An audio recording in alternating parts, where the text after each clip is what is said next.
നേരത്തെ മുതൽ തന്നെ പറഞ്ഞുകൊണ്ടിരിക്കുന്നതാണ് ഈ പിണറായി വിജയനും നരേന്ദ്രമോദിയുമായിട്ടുള്ളൊരു അന്തർധാരയെന്നും അത് വളരെ സജീവമായി നിലനിൽക്കുന്നുവെന്നും അതിൻ്റെ ഒരു പരിരക്ഷണയിലാണ് മുഖ്യമന്ത്രി സ്ഥാനത്ത് പിണറായി വിജയൻ തുടരുന്നുമൊക്കെയുള്ള ആക്ഷേപങ്ങൾ കോൺഗ്രസ് വളരെ കാലമായിട്ട് ഉന്നയിക്കുന്നുണ്ടെങ്കിൽ കൂടിയും ഉത്തരവാദിത്തപ്പെട്ട പ്രതിപക്ഷ നേതാവ് ഇന്നൊരു ഒരു പേര് പറഞ്ഞിട്ടുണ്ട്. അത് വി മുരളീധരൻ്റേതാണ്. കേന്ദ്രമന്ത്രി വി മുരളീധരൻ പിണറായിക്കും നരേന്ദ്രമോദിക്കും ഇടയിൽ ഒരു ഇടനിലക്കാരനായി പ്രവർത്തിച്ചുകൊണ്ട് ഇതൊക്കെ ഒത്തുതീർപ്പിലെത്തിക്കുന്നു എന്നാണ് അദ്ദേഹം പറഞ്ഞിരിക്കുന്നത്.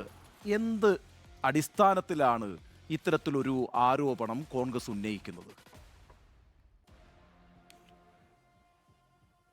താങ്കൾ പറഞ്ഞതുപോലെ കഴിഞ്ഞ കുറച്ച് നാളുകളായി അന്തരീക്ഷത്തിൽ ഉന്നയിക്കപ്പെട്ടുകൊണ്ടിരിക്കുന്ന, കോൺഗ്രസ് തന്നെ പല പ്രാവശ്യം പറഞ്ഞിട്ടുള്ള, പ്രതിപക്ഷ നേതാവ് ആവർത്തിച്ച ആരോപണത്തിന് കഴിഞ്ഞ ദിവസം കൂടുതൽ സാധുത ലഭിച്ചില്ലേ? ഇവിടെ പിണറായി വിജയനെ തുടക്കത്തിൽ നരേന്ദ്രമോദിയുടെ ബദലായി പോലും ഉയർത്തിക്കാട്ടിയ ആളുകളുണ്ട്. ഒരു സംഘപരിവാർ വിരുദ്ധ ബദൽ എങ്ങനെയായിരിക്കണം, അത് പിണറായി വിജയൻ ആയിരിക്കണമെന്ന് പറഞ്ഞ ആളുകൾ പിണറായി ഇപ്പോൾ ഫെഡറൽ തത്വങ്ങളുടെ പേരിൽ ഒരു സംസ്ഥാന മുഖ്യമന്ത്രി പ്രധാനമന്ത്രിയെ സംസ്ഥാനത്ത് വരുമ്പോൾ സ്വീകരിക്കുക എന്നൊക്കെ പറയുന്നത് സ്വാഭാവികമാണ്. അദ്ദേഹം എന്തിനു വേണ്ടിയാണ് വന്നത്? അദ്ദേഹം സുരേഷ് ഗോപിയുടെ മകളുടെ കല്യാണത്തിന് വളരെ പേഴ്സണലായ ഒരു ചടങ്ങിൽ പങ്കെടുക്കാൻ വന്ന പ്രധാനമന്ത്രിയെ ജ്യോതി ബസുവിൻ്റെ, പശ്ചിമ ബംഗാളിലെ ജ്യോതി ബസുവിൻ്റെ പേരിലുള്ള പരിപാടി മാറ്റിവെച്ച് പിണറായി വിജയൻ സ്വീകരിക്കാൻ മാത്രം എന്ത് പ്രാധാന്യമാണുള്ളത്? വളരെ വ്യക്തമല്ലേ? അല്ല, ആ പരിപാടിയുടെ ഭാഗമായി 4000 കോടിയുടെ പദ്ധതികളെ പ്രഖ്യാപിക്കുകയും ചില കാര്യങ്ങൾ ഉദ്ഘാടനം ചെയ്യുകയും ചെയ്തിരുന്നു. വളരെ പേഴ്സണലായിട്ട് വന്നിട്ട് നരേന്ദ്രമോദി ഒരു 4000 കോടി രൂപയുടെ പദ്ധതി കേരളത്തിന് വേണ്ടി പ്രഖ്യാപിച്ച് കൊച്ചിൻ ഷിപ്പ്യാർഡിൽ ഒരു പരിപാടിയിലും പങ്കെടുത്ത് പോയി എന്നാണോ താങ്കൾ പറഞ്ഞു വരുന്നത്? ആ പരിപാടി ഔദ്യോഗികമാണ്. ഔദ്യോഗികമായ ഒരു പരിപാടിക്ക് പ്രധാനമന്ത്രി വന്നാൽ സ്റ്റേറ്റിന്റെ മുഖ്യമന്ത്രി പോയി സ്വീകരിക്കും. ഇതിലും പശ്ചിമ ബംഗാളിലും സ്റ്റാലിൻ അടക്കമുള്ള ആളുകൾ പലപ്പോഴും പ്രധാനമന്ത്രിയോട് സ്വീകരിച്ചൊരു രാഷ്ട്രീയ സമീപനം ഉണ്ടല്ലോ. ഇതൊക്കെ പറയുമ്പോഴും ഇതിൻ്റെ അടിസ്ഥാനം പൊളിറ്റിക്സ് ആണല്ലോ ഇതിനൊക്കെ നയിക്കുന്നത്. മറ്റ് സംസ്ഥാനത്തെ മുഖ്യമന്ത്രിമാർ സംഘപരിവാർ വിരുദ്ധ നീക്കത്തിൻ്റെ മുഖമായി നിൽക്കുന്ന മുഖ്യമന്ത്രിമാരൊക്കെ ചെയ്യുന്നത് പല പരിപാടികൾക്കും വരുമ്പോൾ പ്രധാനമന്ത്രിയെ സ്വീകരിക്കാതിരിക്കുന്ന സന്ദർഭമുള്ളപ്പോഴാണ് പിണറായി വിജയനെ പോലൊരാൾ.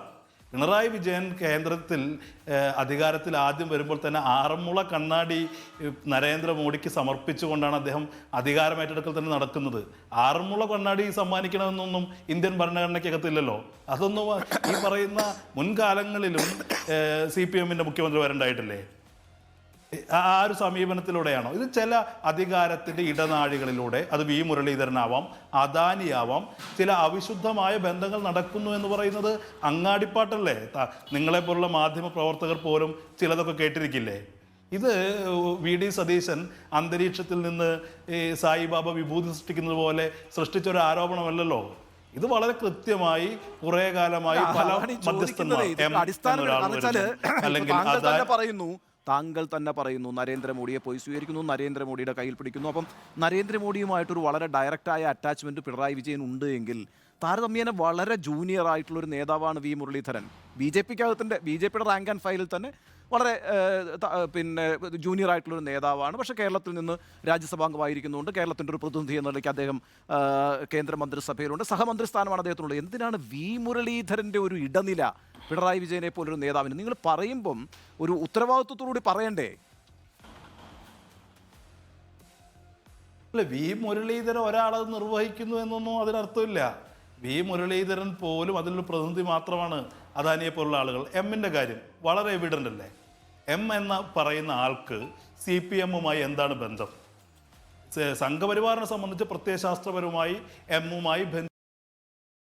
പക്ഷേ പിണറായി വിജയന് അദ്ദേഹവുമായി അടുത്ത ആക്സസ് ലഭിക്കുന്നതിനുള്ളൊരു സാഹചര്യം എന്താണ്?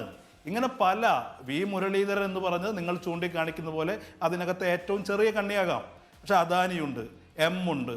ഇതൊന്നും മുൻകാലങ്ങളിലും CPM ഭരിച്ചിട്ടുണ്ടല്ലോ. കോൺഗ്രസ് ഉൾപ്പെടെയുള്ള ആളുകൾ കേന്ദ്രത്തിൽ ഭരിച്ചിട്ടുണ്ട്. അന്നൊന്നും ഉയരാത്ത തരത്തിൽ ഇത്തരമൊരു ആരോപണം ഉയരണമെങ്കിൽ അതിൻ്റെ അടിസ്ഥാനമുണ്ട് എന്ന് നമുക്ക് മനസ്സിലാക്കാവുന്നതേ ഉള്ളൂ. ഇവിടെ പലപ്പോഴും ഇത്തരം ആളുകളെ, ഒരേ താല്പര്യങ്ങളുള്ള മുതലാളിമാർ, രണ്ടിടത്തും ഇൻവെസ്റ്റ്മെൻ്റ് ഉള്ള, കേരളത്തിലും കേന്ദ്രത്തിലും സാമ്പത്തിക താല്പര്യങ്ങളുള്ള ആളുകൾ ഇവരെ ബന്ധപ്പെടുത്തുന്നു എന്ന് പറയുന്നത് ഒരു പുതിയ കാര്യമല്ല. പലരും ചൂണ്ടിക്കാണിച്ചതാണ്. അത് ജോൺ ബ്രിട്ടാസുമായി ബന്ധപ്പെട്ട് പറഞ്ഞു കേൾക്കുന്നുണ്ട്, വി മുരളീധരനുമായി ബന്ധപ്പെട്ട് പറഞ്ഞു കേൾക്കുന്നുണ്ട്, അദാനിയുമായി ബന്ധപ്പെട്ട് പറഞ്ഞു കേൾക്കുന്നുണ്ട്, എമ്മുമായി ബന്ധപ്പെട്ട് പറഞ്ഞു കേൾക്കുന്നുണ്ട്.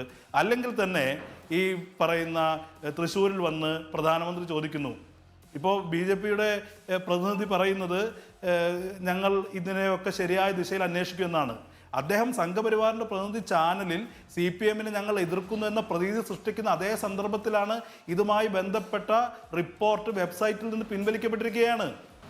ഇത് വളരെ കൃത്യമായി എവിഡൻ്റായി നമുക്ക് കാണാവുന്ന കാര്യങ്ങളാണ്. ഇതിനകത്ത് VD സതീശൻ പറഞ്ഞൊരു അത്യുക്തിയല്ല, അതൊരു You are watching Reporter Evening Show.